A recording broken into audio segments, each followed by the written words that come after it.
ও মা, রাধা তো দেখছি এখনো মন খারাপ করে আছে। কি গো রাধা, এখনো কি মন খারাপ করে বসে আছো নাকি? কত সুন্দর ট্রেনটা যাচ্ছে জানলা দিয়ে, কত গাছপালা, প্রাকৃতিক দৃশ্য, সেসব দেখো একটু।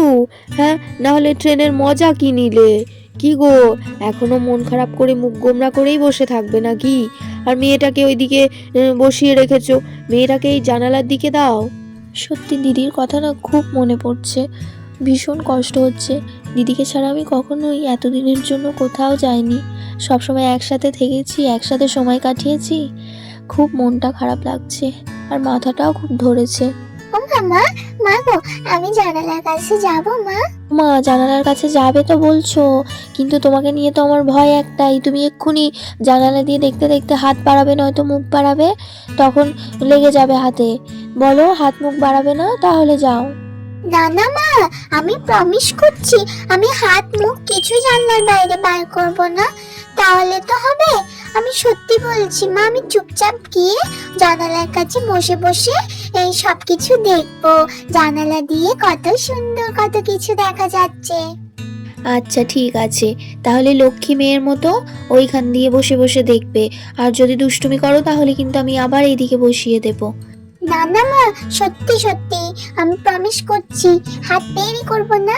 আমি শোনা মা। আচ্ছা মা, যাচ্ছি তাহলে ওইখানে। এই বলে তো আমাদের গৌরী সোনা একেবারে জানালার কাছে বসে বসে জানালার বাইরের দৃশ্য দেখতে থাকে। আর আমাদের রাধাও তো জানালার বাইরে দিয়ে জানালার দৃশ্য উপভোগ করতে থাকে।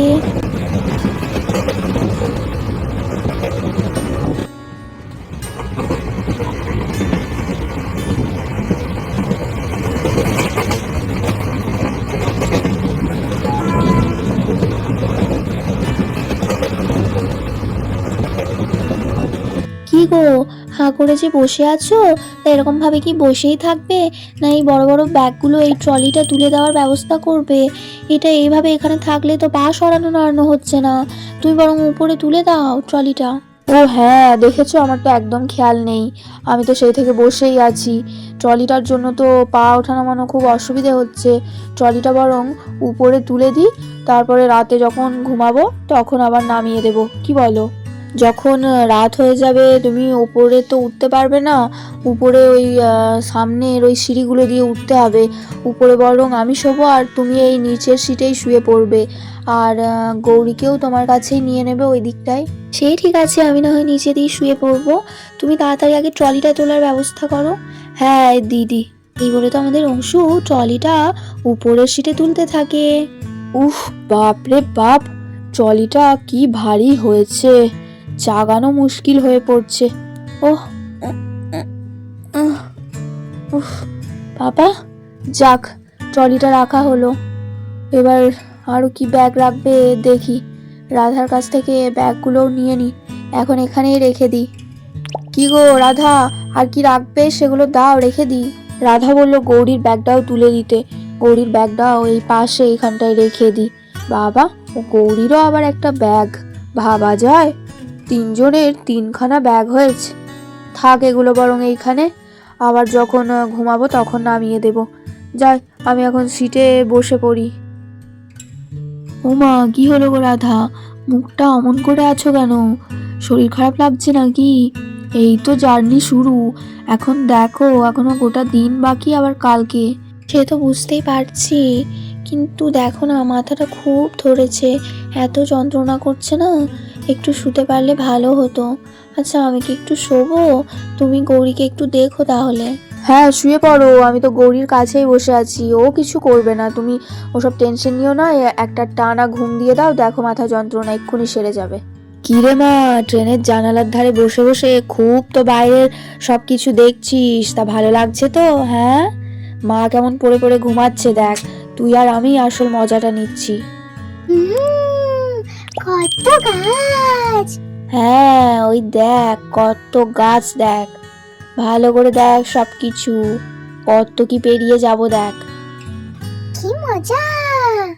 গাছগুলো কেমন তাড়াতাড়ি করে চলে যাচ্ছে। ওই দেখ মা, ওই দেখ দুটো রাজহাঁস রে, বড় বড়, দেখ দেখেছিস রাজহাঁস দুটো কিভাবে দাঁড়িয়ে আছে?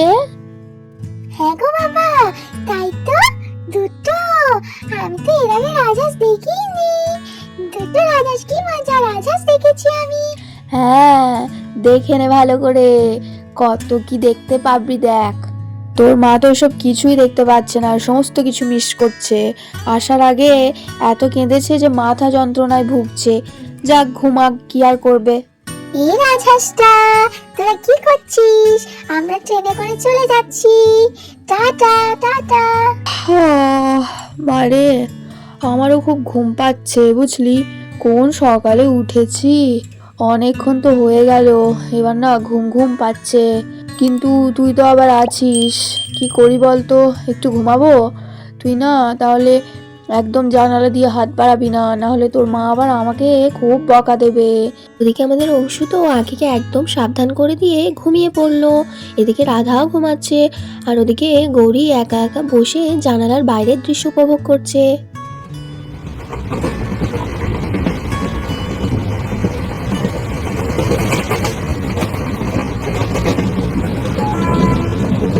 ও মা, এ কি দেখছি? এ তো দেখছি একটা ছোট্ট হনুর ছানা জানালা দিয়ে ঢুকে এসেছে। গৌরী তো ওদিকে এক মনে বাইরে তাকিয়ে আছে, আর এদিকে গৌরীর পিছন দিয়ে হনুর ছানাটা ঢুকে পড়েছে। ও মা, এ তো দেখছি পুরো ভিতরে ঢুকে এসেছে, আর ওদিকে আমাদের গৌরী বেচারি তো খেয়ালই করছে না। হ্যাঁ, মাংকি, ও মা, মাংকি, মাংকি তো আমায় আবার কামড়ে দেবে। না না না, তাড়াতাড়ি বাবাকে ডাকি। ও মা, ও বাবা, বাবা, বাবা তাড়াতাড়ি ওঠো বাবা, মাংকি ঢুকে পড়েছে ট্রেনের ভিতরে। ও বাবা, বাবা ওঠো না, মাংকিটা ধরে নেবে, আমাকে কামড়ে দেবে। ও বাবা তাড়াতাড়ি ওঠো, ও দেখো, দেখো না বাবা, মাংকি ছানাটা ঢুকে পড়েছে। কি বলছিস? কি যে উল্টো পাল্টা বকছিস? ট্রেনের ভিতরে মাংকি কোথা থেকে আসবে? ঘুমাতে দে না একটু। না বাবা, সত্যি বলছি, তুমি দেখো তো একবার উঠে, জানালা দিয়ে ঢুকে পড়েছে। এবার কিন্তু সবাইকে ধরে কামড়ে দেবে বাবা, তাড়াতাড়ি দেখো। কই, কোথায় মাংকি? কই দেখি তো। আর যদি না থাকে না, তোর মজা আমি বার করব। আমার ঘুম নষ্ট করে জাগানো তোকে। কোথায়? কই? ওই দেখো বাবা, জানালা দিয়ে একবার তাকিয়ে দেখো। ও মা, আরে তাই তো। আরে বাপরে, চলন্ত ট্রেনে উঠলো কি করে রে? নাকি দাঁড়িয়ে ছিল স্টেশনে, ওইখান থেকে উঠেছে? এ রে, এ তো ছানা মনে হচ্ছে, এ তো বড় মাংকি নয়। দাঁড়া দাঁড়া, তুই ভয় পাস না, আমি তাড়িয়ে দিই। হ্যাঁ, যা যা যা, বেরো, যা, হুস হুস, যা যা যা যা যা যা বাবা, যা যা। ও বাবা, আমার ভয় করছে। না রে, দাঁড়া, আমি হাতে করে দাঁড়ালেই ও চলে যাবে। হ্যাঁ, যা যা যা। এই হলো, যা যা, মাংকি, দুষ্টু মাংকি, চলে এসেছিস, যা। হ্যাঁ, যা যা, ওই দেখ বেরিয়ে গেছে একটু। চ চ চ, যা যা যা, পালা। ধুর, ঘুমের 12টা বাজালি তুই, তোকে আজকে তাড়িয়েই ছাড়বো। চল, যা যা। যা পালা, পালা। ওই দেখ, দেখেছিস পালিয়েছে। তুই খামোখাই এত ভয় পাচ্ছিলি, পালিয়ে গেছে না? হ্যাঁ তো বাবা, তুমি তো পাইয়ে দিয়েছো আমার সোনা বাবা, আমার ভালো বাবা, লাভ ইউ বাবা। বাবা, খুব আদর হচ্ছে বাবাকে। আচ্ছা, ওই দেখ, এখনো দাঁড়িয়ে আছে মাংকিটা। কই দেখি বাবা, কোথায় দাঁড়িয়ে আছে? ওই দেখ, ওইখানে দাঁড়িয়ে আছে। ইয়ে, আমি সবাইকে গিয়ে বলবো ওখানে যে আমরা যাচ্ছিলাম, তখন ট্রেনে একটা মাংকি ঢুকে পড়েছে। আচ্ছা বেশ, তাই বলিস। তোর মা এই সমস্ত কিছু মিস করছে বল। তোর মা জানতেই পারলো না এত বড় একটা ঘটনা ঘটে গেল। দাঁড়া, তোর মাকে এবার ডাকি। মহারানী অনেকক্ষণ ঘুম দিল, এবার কিছু খেতে হবে তো নাকি? খিদে পাচ্ছে তো। তোর মাকে বরং বলি ওই মুড়ি এনেছিল সেটা বার করতে। রাধা, কি গো, তুমি আর কত ঘুমাবে? এবার তো ওঠো, এবার তো খিদে পাচ্ছে নাকি? কিছু তো খেতে হবে, ওঠো। উঠে কি খাবার এনেছো সেগুলো বের করো, বসে বসে খাই, দিয়ে আবার সেই রাত্রি ঘুমবেলায় ঘুমাবে। এখন ওঠো। ওঠো ওঠো, তো আড়িমুড়ি ছাড়ে না। হ্যাঁ হ্যাঁ, উঠি উঠি। মাথাটা এত ধরেছিল না, একেবারে একটা ঘুম দিয়ে চাঙ্গা হয়ে গেলাম। মাথা ধরাটাও পুরো কমে গেছে। আমার না এমন ঘুমিয়ে গেছি, খেয়ালই নেই যে খেতে হবে বলে। আচ্ছা দাঁড়াও, আমি খাবারগুলো বের করি, দিয়ে একসাথে খাবো। তাহলে বন্ধুরা, রাধারা তো এবার খাবার খাবে, আর আমরা এখানেই বিদায় নিই। আবার পরের দিন দেখা হবে একটা নতুন ভিডিওর সাথে। আজকের ভিডিওটি ভালো লাগলে অবশ্যই একটি লাইক দিও, আর বন্ধুদের সাথে শেয়ার করতে ভুলো না। আর নতুন নতুন ভিডিও দেখার জন্য আমার চ্যানেলটিকে সাবস্ক্রাইব করে রেখো। সবাই খুব খুব ভালো থেকো, সুস্থ থেকো, অনেক ভালোবাসা নিও, টাটা।